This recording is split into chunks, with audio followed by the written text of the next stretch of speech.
So many sensitive, creative, powerful, spiritual people I know are born into really challenging family situations. Is this you? The family makes you feel stupid, they make you feel weak, they make you feel wrong. And somewhere inside yourself, you know you're right, not them, but you can't completely believe it. In this video, I'm going to be explaining exactly why this is, why we doubt ourselves, what holding on to the doubt does, and exactly what you need to do to start releasing the doubt, because the doubt is what is holding you back. My name is Adam. I help sensitive, creative, spiritual people transform their anxiety and their sensitivity into their power. Before we get started, I just want to let you know, if after this video you still want a little more clarity, I have a booking below in the description section for breakthrough calls. These are calls where I spend 30 minutes going over kind of your vision for your life for you, but mainly where you're stuck and blocked and hung up in moving forward to create what you want and getting out of the situation that you're in. Now, before I get into the main part of this video, I want to first briefly review something. If you're not familiar with this, that's no problem at all. So before we come to Earth, okay, we choose our families. Now, this is really important to know and to acknowledge. It can be a tricky thing to navigate because on a certain level, like the inner child version of you did absolutely nothing wrong. But when we understand on a higher level, we do choose this, it gives us our power. And one of the ways we learn is through creating these really intense dynamics so that we can expand and grow. Earth is a very difficult school. It's a very difficult school, but it's one that you can beat. And it's one that is changing. I once had someone tell me, if you can find your light here, you can find your light anywhere. And that couldn't be more true. Now, some of the reasons you may have chose to incarnate into your present family is you may be clearing the family's trauma, you might be clearing the family's karma, you might be you might be here to be a beacon of self-love and empowerment, which you learn through understanding the other side of self-love and empowerment, which is disempowerment and extreme resistance to the ability to love oneself.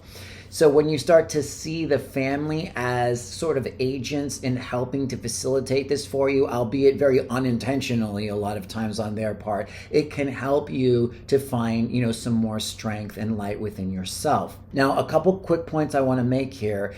Even though we choose to come into these families to clear the trauma, the karma, etc., ultimately we're doing that for us. Some part of us is getting something out of that growth. And I just mention this because you do not need to take on anything else for anyone else anymore. You don't need to take on energy from your family, from your parents, from your lineage. What you have is enough. All you need to do is heal yourself, clear that stuff within you, and you're done. So stop any part of you that's subconsciously going out to take on more energy. Okay, so how come when we're in a situation where we sense intuitively that something's not quite right, do we still end up doubting ourselves? Like, for example, when somebody tells you you're not worthy of pursuing your dreams, when they tell you you're the problem when you know they're insane. Well, it starts with this, and this is esoteric, but on a more esoteric level, there is no absolute truth. Everything is neutral. The only absolute truth is everything just is, and it's all just love and Om. And that's amazing, but it doesn't fully translate down here in this really tricky Earth school we're in, okay? So, and I've heard like hypnotherapists like Marissa Peer will say things like the subconscious mind believes everything that you tell it to be the truth. So whatever you tell it the most is what it does and what it starts to create. Because on some level, everything is relevant and everything's neutral. Now, that doesn't mean there aren't more likable truths or more benevolent truths or more preferable truths than others. Of course there are, but there is no absolute truth. It's all subjective. So what this means, as far as like your family or a group of people or a mob is concerned, is think of everything in terms of like an electromagnetic energy field. And every single person that agrees with that field creates power in that field. So if you have 50 people that all think this is true, no matter how crazy it is, and you're that one tiny voice in the darkness just going, no, I don't agree with you. No matter what happens, you're going to sort of feel like you're wrong. Not because you're wrong, just because there's more power here than there is here. But that also can serve as like a weight to really strengthen your belief in yourself and your knowing of your own truth, because it takes that much more conviction to do so, because you have this much more resistance. I learned this when I was in rehab. I was a heroin addict for a number of years, and I spent 2 years in a really intense rehab. And the rehab transformed my life. It did. It was so helpful in many ways, but there was a lot of stuff that was off about it. And the guy that ran it was just kind of like very black and white. And it was whatever he believed, that was it. And everyone else was wrong no matter what they did. Now, he was kind of the god of our reality. He would make the rules, he'd make the punishment, so everybody had to listen to him at the end of the day. So what would happen is he would come into a group and he would have an idea of something somebody did, or he'd be mad at something and he'd call someone out and he'd just start digging into them in groups. I was always the one who, I've been in trouble for things I didn't do my whole life. Now, I did plenty of things in this house that I'd get in trouble for, but there were also plenty of things I didn't do, and I would get in trouble for them too. So he would walk in and he would be like, this is what's going on. And what would happen is everyone else in the house would just agree with him. Why? Because they didn't want to be the one in trouble themselves. Because if they disagree with him, they're in the hot seat. They're the shitball, they're in trouble. So what would happen is all of this energy would just go along with whatever he said, and he had a lot of energy. And I noticed this because I would make points about things, and I knew somewhere in myself, like, I'm right about this, but I'd feel wrong. And I was like, why do I feel wrong? And it's because I was the only one saying it. I was the only one saying it up against a whole bunch of people who disagreed. These are the mechanics of hate mobs, religious fanaticism, witch trials. It's just this huge wave of momentum that drowns out anything not as strong, no matter how accurate or truthful that is. So if you feel like this in your family, know that that's one of the dynamics at play. Also understand the reason you doubt yourself is because as children, when we look at the adults, we just presume they must know what they're talking about because they've been here longer. They're bigger. They're smarter. Or so they think. They know more. They don't. So many times they don't, but we automatically presume that. And as kids, we have a tendency to automatically personalize everything. So if you're told you were stupid, you're told you were wrong, you were told it was your fault, some part of that subconscious mind that believes everything that it's told to be true as the child self just took that in and went, well, it must be. Well, no, it doesn't must be. It must not necessarily be. And that's something you really want to dig down into yourself, into your subconscious, into your body, and start reaffirming, because the doubt hangs us up. The way that, I believe the devil, if there's the devil to work, is the devil will stand in front of you and say, this is how it is. I can control you. He can't. But the second that you go, you can, because everything is belief, you've now started to adopt the belief system that he can, and therefore he can, but it's because you're believing that, not because he actually can. Another reason it's hard for us to fully believe we're right is because human beings have been inherently programmed to believe that we need to do something in order to be loved.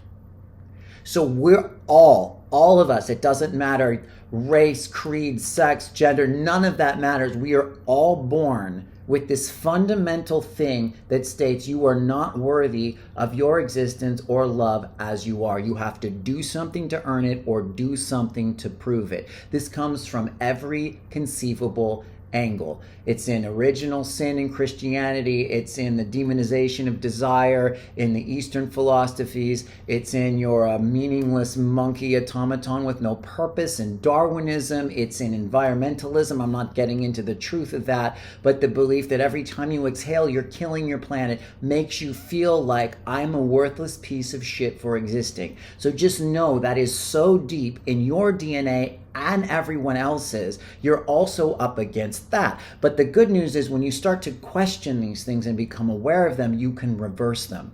Now, how does this level of doubt affect us in creating our lives? I mean, I think you could probably take a few guesses, but when we don't fully believe in ourselves, we will stop going for what we want. We'll think that our needs don't matter, our desires aren't possible.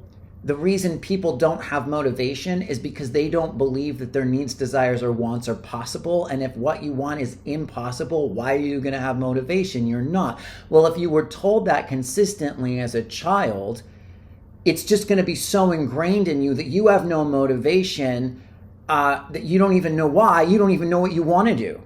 You might not even know what you want to do because you weren't ever allowed to do what you want to do, so you can't even feel what it feels like to want to do something and then have it happen. You've just lost touch with that, but you can get it back. So the doubt also will self-sabotage us, so we'll start going in the direction of what we want, and then we'll maybe lose interest, or we'll get into drugs, or we'll get into some drama that gets us fired, or whatever it is. These things all run subconsciously because we don't really believe in ourselves, we don't believe we're worthy of it, and we don't believe we can do it.